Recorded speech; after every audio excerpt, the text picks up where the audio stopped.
Bab 7-8. Sarang kayu hitam. Awalnya, hutan pegunungan yang rimbun dipenuhi dengan aura mendung. Serangga beracun berkeliaran, dan binatang buas yang mengaum itu menindas seperti guntur. Ada harimau ganas, ular berbisa, serta makhluk lain yang meninggalkan bau khas yang menyerang lubang hidung seseorang, membuat kulit dan tulang orang bergetar. Mengaum. Dari dalam pegunungan, raungan seperti guntur bisa terdengar, menyebabkan batu-batu gunung berjatuhan. Suara gemuruh bergema, hutan bergoyang dengan keras, dan dedaunan beterbangan dengan liar. Di kejauhan, binatang besar dan ganas berkeliaran. Sekelompok wajah anak-anak menjadi pucat. Sudah ada jarak antara mereka dan desa batu saat mereka bersembunyi dari orang dewasa. Mereka memasuki hutan tua, tapi untungnya mereka tidak memasuki area tempat tinggal binatang buas yang sebenarnya. Saudara Dazuang, hutan gunung terlalu berbahaya. Kami masih terlalu muda. Kita seharusnya tidak maju lagi. Seorang anak kecil berkata dengan suara gemetar. Mereka tumbuh di dekat hutan gunung ini dan secara alami mengetahui bahaya yang terkait dengannya. Ada banyak jenis binatang buas, dan bahkan orang tua mereka harus sangat berhati-hati saat menjelajah di dalam hutan pegunungan ini, karena bahkan mereka dapat dengan mudah kehilangan nyawa mereka. Anak-anak dalam kelompok ini masih kecil, dan total ada sekitar 10 anak. Pemimpin kelompok itu justru si Dazuang yang mengangkat kuali tembaga 1000 jin itu. Dia memiliki alis tebal, mata besar serta lengan tebal dan besar, apalagi, tingginya hampir melampaui beberapa orang dewasa. Dia melihat ke arah orang lain dan bertanya, "Piho 1, seberapa jauh itu?" Nama lahir Piho adalah Si Zonghou dan dia terlahir kering dan kurus. Namun, ia memiliki kekuatan yang besar serta menjadi pintar dan cerdas. Dia menjawab, "Saya mendengar dari Paman Linghu bahwa desa tebing tidak terlalu jauh dan berada di arah ini, jadi kita harus segera sampai." "Si Hao, apa pendapatmu?"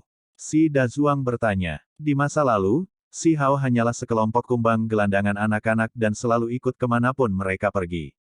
Sejak dia mengangkat kuali tembaga itu dan membuat semua orang dewasa memandangnya seolah dia sedikit aneh, tidak perlu menggambarkan reaksi anak-anak. Dia segera menjadi salah satu anggota tulang punggung grup mereka. Akan sangat berbahaya jika kita terus berjalan. Suara Little Si Hao tajam dan jelas, dan mata hitam putihnya yang jernih melesat ke depan dan ke belakang saat dia berbicara secara realistis. Tapi jarak dari sini sebenarnya tidak terlalu jauh, kata si Dazuang. Lebih dari separuh anak-anak pindah dan ingin terus berjalan. Jika kalian ingin pergi, maka aku juga akan pergi. Si Hao kecil berkata dengan suara muda dan tidak dewasa. Sama seperti ini, kelompok anak-anak sekali lagi melanjutkan perjalanan mereka dan melakukan perjalanan kira-kira 1 li. Pohon-pohon besar mulai menipis, dan vegetasi menjadi semakin langka. Binatang buas muncul semakin sering, dan gelombang energi tak menyenangkan meresap ke udara. Di dalam pegunungan batu yang terjal adalah hutan batu besar. Itu sunyi dan tidak bersuara, dan berserakan di lantai adalah sisa-sisa beberapa binatang besar yang mati, seputih salju dan menakjubkan. Piho melihat sekeliling dan berkata dengan suara lembut, "Itu di sini, saya mendengar Paman Linghu membicarakannya sebelumnya." Tempat persembunyian mereka terletak di tebing di jurang hutan batu. Si Dazuang juga merendahkan suaranya dan mengingatkan semua anak, tulang-tulang binatang ini kemungkinan besar adalah sisa-sisa makanan binatang. Meski saat ini seharusnya tidak berada di dalam sarangnya, kita tetap perlu berhati-hati. Anda benar-benar tidak dapat ditemukan, jika tidak, kemungkinan besar Anda akan kehilangan nyawa Anda. 10 atau lebih anak-anak semuanya tumbuh di daerah terpencil yang luas. Kewaspadaan mereka sangat tinggi, mirip dengan binatang gunung kecil. Mereka dengan cepat dan gesit bersembunyi di dalam celah-celah hutan batu untuk menutupi tubuh mereka. Mereka secara singkat mengamati sekeliling mereka dan memanfaatkan angin untuk mencari bau. Setelah itu, mereka saling menganggukkan kepala, dan dengan kekuatan kera dan monyet, mereka menyerbu ke bagian terdalam hutan batu. Sepanjang jalan, mereka menemukan banyak sisa-sisa kerangka. Ada tulang biasa yang seputih salju dan sangat besar, yang panjangnya kira-kira 5 hingga 6 meter, serta tengkorak binatang berukuran batu giling besar. Mereka semua berasal dari berbagai binatang buas dan burung yang dimangsa, menyebabkan tempat itu menjadi mati. Lagi pula, perlu istirahat di sini sebentar. Jika bereproduksi dan menghasilkan keturunan, ketika penduduk desa batu kita memasuki pegunungan, mereka pasti akan menghadapi ancaman mematikan ini. Paman Linghu dan yang lainnya telah membahas ini selama beberapa hari dan mengamati karakteristik dan kebiasaannya. Anak-anak ini bergumam sambil melaju kencang. Kecepatan mereka sangat cepat, dan mereka seperti 10 tornado kecil saat mereka menyerbu ke dalam jurang hutan batu. Di depan mereka ada tebing batu. Daerah itu tandus dan menjadi semakin sunyi. Ada sarang besar yang dibangun di atas tebing dari potongan kayu hitam, dan itu memancarkan perasaan suram. Anak-anak, semuanya terpisah jauh, tersembunyi di antara celah-celah bebatuan gunung. Sarang hitam itu sangat besar, dan diameternya membentang sepanjang 10 meter. Siapapun dapat melihat bahwa sarang itu milik seekor burung ganas. Jadi itu di sini. Elang sisik hijau ini mengembara cukup lama sebelum akhirnya membangun sarang raksasa ini. Jadi apa yang dikatakan Paman Linghu itu benar, dan dia akan punya bayi. Mata sekelompok anak-anak berbinar. Ini adalah tujuan utama mereka. Ini semua adalah jenis burung yang sangat agresif dan kuat, dan tubuh mereka memiliki darah ajaib. Mereka sangat sulit untuk dihadapi, dan jika burung itu memutuskan untuk memangsa binatang buas atau makhluk jahat, mereka akan mati, akan sulit bagi mereka untuk melarikan diri hidup-hidup. Di bawah pengamatan Paman Linghu dan yang lainnya, elang sisik hijau jantan itu tidak muncul belakangan ini dan ada kemungkinan beberapa kecelakaan tak terduga terjadi di dalam pegunungan yang menyebabkannya binasa. Setiap hari pada siang hari, seekor burung betina akan muncul untuk berburu mangsa. Jika kita ingin lebih dekat, sekarang adalah kesempatan terbaik, kata Piho. Sekelompok anak-anak mengepalkan tangan mereka dengan erat dan jelas bahwa mereka cukup gugup. Namun, pada saat yang sama, ada ekspresi antisipasi dan kegembiraan. Anak-anak ini yang semuanya tumbuh di dalam hutan pegunungan semuanya berani dan berani. Jika tidak, mereka tidak akan bertindak sendiri dan melakukan perjalanan ke tempat berbahaya seperti ini. Semuanya bersembunyi di dalam celah batu ini. Saya akan melempar batu untuk menguji semuanya. Seorang anak berkulit gelap berbicara. Namanya Simeng, dan semua penduduk desa memanggilnya Ermeng. Selama latihan seni bela diri desa batu, dia langsung merobohkan seekor sapi gemuk dan hampir mengangkat kuali tembaga 1000 jin itu. Dalam kelompok anak-anak ini, dia berada di urutan kedua setelah Si Hao dan Si Dazuang. Dengan suara hu, sepotong batu besar terbang dan melayang ke kejauhan sebelum suara dong akhirnya terdengar. Itu jatuh di depan tebing batu, dan jatuh ke tumpukan puing, membuat suara besar. Mereka semua kaget, tapi untungnya, tidak ada tanda-tanda aktivitas di tebing gunung. Ermeng, jangan sembrono. Berhati-hatilah sedikit. Petik 2. Saya ingin menguji untuk melihat apakah saat ini berada di dalam sarangnya. Sekarang kita tahu bahwa tidak ada masalah. Ayo cepat dan periksa. Ermeng berkata sambil mengisyaratkan niatnya untuk bergegas ke depan.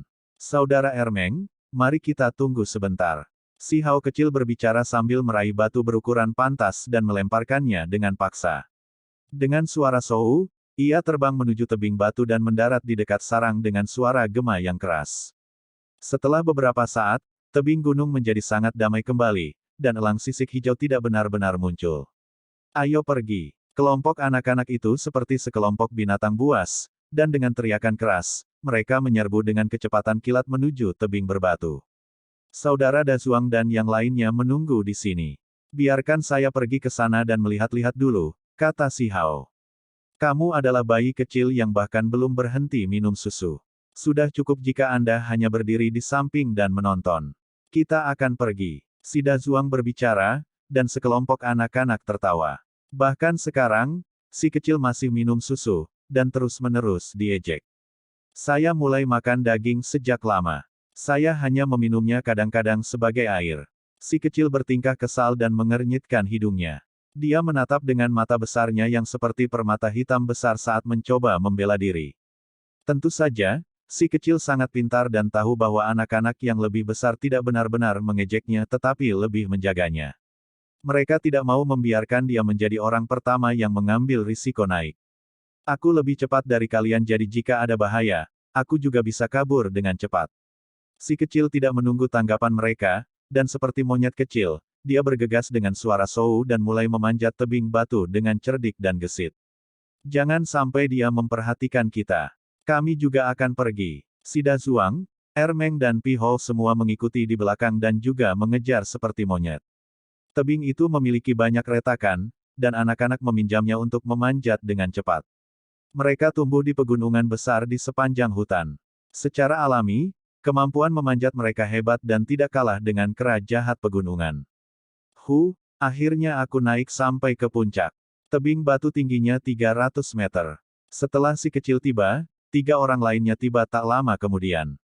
Hanya ketika mereka semua menjulurkan kepala mereka berjalan menuju sarang besar itu.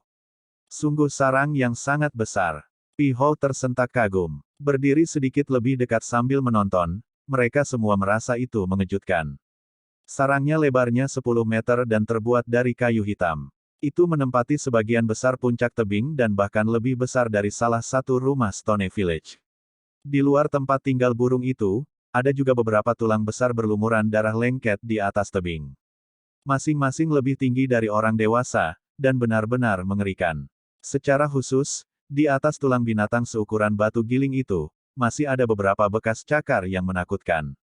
Masih ada beberapa noda darah yang tersisa pada mereka, membuat mereka tampak sangat menyeramkan. Ini adalah sisa-sisa kerangka gajah bertaring naga. Ini benar-benar menakutkan. Seekor binatang bersayap tunggal benar-benar bisa berpesta dengan gajah sebesar itu. Ermeng berteriak ketakutan. Jangan khawatir tentang hal-hal ini untuk saat ini. Sida Zuang berkata, dan mulai memanjat sarang burung hitam. Sesampainya di atas sarang, mereka langsung merasakan gelombang bau yang pekat sekaligus bau darah. Tepi sarangnya berwarna merah tua, dan terlihat jelas bahwa elang sisik hijau memakan makanannya di tepi sarangnya. Setelah terkontaminasi dengan semua jenis darah binatang untuk waktu yang lama, tempat ini mengembangkan aura mengerikan yang sangat dalam. Burung ganas itu tidak ada di sini. Ayo lihat, ada beberapa telur burung. Beberapa anak berteriak ketakutan dan sangat ceroboh. Dari apa yang mereka dengar di desa, semua binatang terbang itu berasal dari telur. Sempurna. Mari kita cepat membawa mereka keluar dan membesarkan mereka di dalam desa. Di masa depan, kita akan memiliki burung raksasa yang ganas untuk membantu kita berburu. Bawa kembali mangsanya. Pi Hou berteriak dengan penuh semangat. Bagian dalam sarang dilapisi rumput sutra kemasan yang lembut. Itu terlihat sangat nyaman, dan telur seperti batu giok yang berkilau dan tembus pandang muncul dengan damai dari dalam area itu. Di bagian luar telur terdapat pola seperti jaring serta titik-titik yang tersebar, dan kilaunya berkedip-kedip dalam cahaya. Telur burung ganas ini semuanya sebesar bak air. Di bawah silau yang berkedip-kedip, warnanya hijau tua seperti kornelian, dan di bawah sinar matahari, garis-garisnya cerah dan menyilaukan. 1. Pi Hou secara harfiah berarti monyet kulit. Bab 8. Elang sisik hijau. Ermeng yang berkulit gelap tertawa terbahak-bahak sampai air liurnya hampir menetes dari mulutnya. Dia dengan cepat berjalan ke depan dan berkata, ini adalah sarang terbesar yang pernah saya curi dan telur terbesar yang pernah saya lihat. Hehe, itu benar. Hanya ketika saya mencuri dari sarang semacam ini, saya merasakan pencapaian. Pi Hou dengan malu-malu tertawa seperti monyet gunung. Benar-benar indah. Bulu mata si kecil Si Hao berkibar saat matanya yang besar berkedip. Dia menyaksikan 3 telur burung hangat yang penuh kilau berkilau seperti kristal. Dia tidak bisa membantu tetapi bersukacita. Menjadi yang termuda, dia sangat penasaran dan ingin memegang telur untuk memeriksanya dengan cermat. Si Meng mendekat, tetapi tepat ketika dia mengulurkan tangannya untuk menyentuh telur raksasa itu, dia mengeluarkan suara ayu. Dia merasa lengannya mati rasa, seperti tersengat listrik. Apa yang sedang terjadi? Beberapa anak terkejut. Pada kulit telur seperti batu giok, bintik-bintik dan tanda bersinar indah seperti bintang yang bersinar di langit, dan kekuatan misterius mengalir di sekitarnya. Benar-benar kuat. Elang sisik hijau adalah keturunan dari binatang purba, dan meskipun garis keturunannya belum murni sejak lama, di dalam jejak kehidupannya masih ada beberapa teks tulang yang telah diturunkan. Si kecil mengatakan ini dengan suara renyah. Dia mempelajari teks tulang setiap hari dan berhasil menarik firasat wawasan dari ini. Anak-anak semua kaget dan senang. Makhluk yang melahirkan telur-telur ini langka dan kuat, sehingga Tukik pasti akan mewarisi garis keturunannya yang langka dan berharga. Di masa depan, mereka bisa melindungi desa dan sebanding dengan roh penjaga desa. Cahaya cemerlang hanya mengalir di sekitar bintik-bintik di kulit telur. Berhati-hatilah untuk tidak menyentuh area tersebut, dan masukkan ke dalam kantong persembunyian hewan. Kita harus cepat dan pergi. Sida Zuang tinggi dan kuat, juga sangat kokoh dan kokoh. Dia mendesak yang lain untuk bergegas, karena sekarang bukan waktunya untuk bermalas-malasan. Secara alami, mereka sudah membuat persiapan sebelumnya. Setiap orang membawa kantong kulit binatang, dan mereka dengan cepat membukanya dan dengan sangat hati-hati memasukkan telur burung ganas itu ke dalamnya. Secara keseluruhan ada 3 telur jasper seukuran baskom, dan selain si kecil, masing-masing dari 3 orang lainnya membawa 1 kantong. Ini bagus, kami benar-benar berhasil. Ermeng sangat senang, dan dia tertawa sampai gelembung. Ingus hampir terbentuk. Pi-Hou juga cekikikan, dan dia berkata, di masa depan, desa batu kita akan memiliki burung ganas yang kuat sebagai penjaga. Ketua, Paman Linghu dan yang lainnya semua akan diyakinkan bahwa kami telah melakukan yang terbaik dan melihat kami dengan cara yang berbeda. Aiyu, si Dazuang terhuyung-huyung dan hampir jatuh, tetapi ditopang oleh si kecil. Sarang burung ganas itu ditutupi rumput sutra emas, membuatnya sangat lembut. Namun, di tengahnya, ada beberapa sisik tersembunyi yang mengeluarkan kilatan kilau logam dingin. Si Dazuang tidak memperhatikan tanah dan menginjaknya. Itu menembus sepatunya, menyebabkan beberapa darah menetes dari solnya. Untungnya, hanya kulitnya yang tergores. Sisik yang begitu tajam. Si kecil Si Hao mengambil sisik hijau dan mengumpulkannya dengan tangannya. Mereka masing-masing seukuran bayi dan berkedip-kedip dengan cahaya dingin. Ini pasti sisik burung ganas yang dewasa, tidak heran itu luar biasa. Aku rasa bahkan pedang yang beratnya mendekati 100 jin tidak akan mampu membelah timbangan ini. Kata Pi-Hou. Beberapa anak tidak berani berlama-lama, dan mereka dengan cepat menuruni tebing seperti kadal. Mereka mencapai tanah dengan sangat cepat, menyeka keringat mereka, dan menghela napas dalam-dalam. Bagaimana itu? Apakah kalian mendapatkan sesuatu? Sekelompok anak-anak semua berkumpul di sekitar. Kami berhasil. Kami menyelundupkan banyak telur burung. Haha, Ermeng tertawa keras. Anak-anak membuka kantong kulit binatang dan melihat isi di dalamnya. Mereka semua terperangah kagum ketika melihat telur-telur itu sebesar bak air. Telur-telur itu bersinar seperti permata dengan bintik-bintik bening yang misterius. Luar biasa. Kami berhasil. Ini sebenarnya adalah telur burung ganas yang kuat. Desa batu kami akan memiliki burung pertempuran terbang di masa depan. Petik 2. Ayo pergi. Mereka senang dan bersemangat, dan mereka berjingkrak-jingkrak seperti sekelompok binatang gunung kecil. Bergerak cepat, mereka segera meninggalkan hutan batu dan rumah elang sisik hijau. Kali ini, semuanya benar-benar berjalan lancar. Ayo tinggalkan tempat ini dengan cepat. Hutan pegunungan lebat dengan pertumbuhan tanaman, dan daun-daun mati menumpuk menjadi lapisan tebal, menyediakan tanah lunak untuk diinjak. Pohon-pohon besar menjulang tinggi ke langit saat menutupi matahari yang terik. Tanaman merambat tua seperti naga saat mereka meliuk-liuk di sekitar pepohonan. Di daerah yang jauh, berbagai binatang meraung dari waktu ke waktu, mengguncang daerah pegunungan. Jarak dari lokasi mereka saat ini ke Stone Village tidak terlalu jauh. Mereka berada di daerah yang relatif aman, dan mereka tidak benar-benar mendekati daerah berbahaya di dalam pegunungan besar tempat binatang buas berkeliaran. Kita hampir sampai, satu ledakan energi lagi. Ayo lari kembali ke desa dalam satu nafas.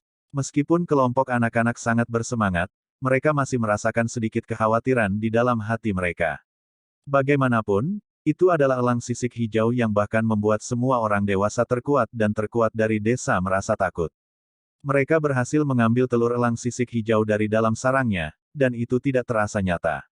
Tiba-tiba, teriakan burung terdengar di langit yang luas seolah-olah itu bisa menembus emas dan membelah batu. Suaranya sangat tajam dan intens, dan memiliki jenis sifat yang menembus, menyebabkan kelompok gendang telinga anak-anak sakit. Oh tidak, elang sisik hijau itu pasti sudah kembali dan menjadi gila setelah menemukan 3 telurnya hilang. Salah satu anak berteriak, cepat melarikan diri. Mata Si Hao kecil sangat cerah, dan bisa melihat melalui celah-celah di antara pohon-pohon besar. Dia melihat bahwa di langit ada bayangan yang berputar-putar dan menuju ke sini. Jauh di atas langit, angin kencang menderu-deru. Seekor burung besar membuat bayangan besar di atas hutan gunung dan terjun ke bawah dengan kecepatan yang sangat cepat. Seluruh tubuhnya mengalir dengan cahaya dingin berwarna cian, dan ki yang ganas itu mencengangkan. Sekarang, semua anak lain telah melihat bahwa di kejauhan, seekor burung besar terbang di langit menuju hutan pegunungan. Kecepatannya sangat cepat, dan itu seperti bintang yang jatuh dari langit. Kecepatannya menakutkan. Sialan, betapa besar burung itu. Lari untuk itu. Anak-anak semua menangis ketakutan, dan rasa takut tumbuh di dalam hati mereka. Lebar tubuhnya 7 atau 8 meter, dan ketika melebarkan sayapnya, itu akan mencakup 15 meter. Seluruh tubuhnya ditutupi sisik berwarna hijau, dan mereka berkedip-kedip dengan kilau logam dingin saat aura jahatnya menindas segalanya. Sekelompok anak-anak berlarian ke segala arah, dengan liar mencoba melarikan diri dengan mengandalkan keakraban mereka dengan hutan pegunungan. Mereka secara khusus berlari menuju area rahasia untuk bersembunyi dari binatang buas yang tertutup sisik dan memancarkan cahaya dingin. Hong! Beberapa pohon besar yang menjulang hancur berkeping-keping oleh sayap bajanya, menyebabkan cabang dan daun beterbangan kemana-mana, dan pecahannya beterbangan kemana-mana. Itu tampak seperti ditempa dari logam, dan saat menyelam, itu menghancurkan semua rintangan di jalurnya. Ini membuat orang ngeri, dan anak-anak semua berteriak keras. Wajah mereka semua pucat dan mereka lari secepat mungkin. Monster besar ini sangat menakutkan, dan dengan sayap bajanya yang hancur, ia menghancurkan segalanya. Sisiknya berkedip-kedip dengan pancaran dingin hutan, dan dengan sekali menyelam, itu menghancurkan sebagian besar hutan pegunungan, menyebabkan serpihan kayu dan daun yang hancur berhamburan. Itu terlalu kuat. Tubuhnya sangat kokoh, dan kedua sayapnya seperti bilah lebar. Itu benar-benar mampu memecah puncak gunung, pohon-pohon hutan itu tidak memiliki peluang. Itu mirip dengan elang besar, namun tubuhnya tidak memiliki satu bulu pun. Sisik tebal menutupi tubuhnya, membuatnya tampak seperti ditempa dari logam cair, penuh dengan kekuatan yang mengejutkan. Paruh elang yang melengkung mengeluarkan cahaya hitam dan runcing seperti tombak. Panjangnya hampir 1 meter, dan masih ada darah binatang buas di atasnya, jelas bahwa dia baru saja kembali dari perburuannya. Selain itu, cakarnya bahkan lebih menakutkan. Mereka memancarkan cahaya dingin di hutan, dan mereka sangat tajam. Panjangnya hampir 1 meter, dan mereka dapat dengan mudah mencabik-cabik seekor gajah besar. Di kepalanya ada beberapa tonjolan seperti bulu, tapi itu jelas bukan bulu. Sebaliknya, itu adalah pertumbuhan tulang yang tajam. Seperti deretan duri, mereka bisa dengan mudah merobek dada binatang buas besar itu. Ini tepatnya elang sisik hijau, dan tubuhnya tertutup rapat di sisik sian sedingin es. Tubuhnya penuh dengan kekuatan tak terbatas seolah-olah ditempa dari baja. Itu menyapu hutan gunung, menyebabkan hutan besar menjadi kosong. Hong! Di antara suara gemuruh, pohon-pohon besar yang menjulang sedang ditumbangkan pohon demi pohon, dan banyak dari pohon-pohon itu sangat lebat sehingga selusin orang dapat memeluknya. Elang sisik hijau langsung menukik ke bawah, dan sayap bajanya menghancurkan semua rintangan di jalannya, membuat cabang dan daun beterbangan kemana-mana. Ada suara peng yang keras, dan batu gunung raksasa yang ada di jalurnya benar-benar dilenyapkan. Percikan terbang kemana-mana dan batu-batu berserakan secara acak. Banyak batu berat 100 jin hancur di keempat arah, menghancurkan. Banyak pohon besar, itu adalah pemandangan yang sangat mengejutkan. Semua anak merasa kedinginan dari rambut mereka sampai ke tulang mereka. Elang sisik hijau ini terlalu kuat. Jika bukan karena sepotong batu gunung yang menghalangi serangannya, banyak dari mereka kemungkinan besar akan terbunuh. Setelah elang sisik hijau menghancurkan sebagian besar hutan pegunungan, ia terbang kembali ke langit dan melayang di udara. Mata elangnya yang tajam dengan dingin menatap ke bawah, bersiap untuk menyelam sekali lagi untuk membunuh anak-anak yang saat ini sedang melarikan diri. Desanya tidak jauh dari sini. Ayo cepat ke sana, anak-anak berteriak keras.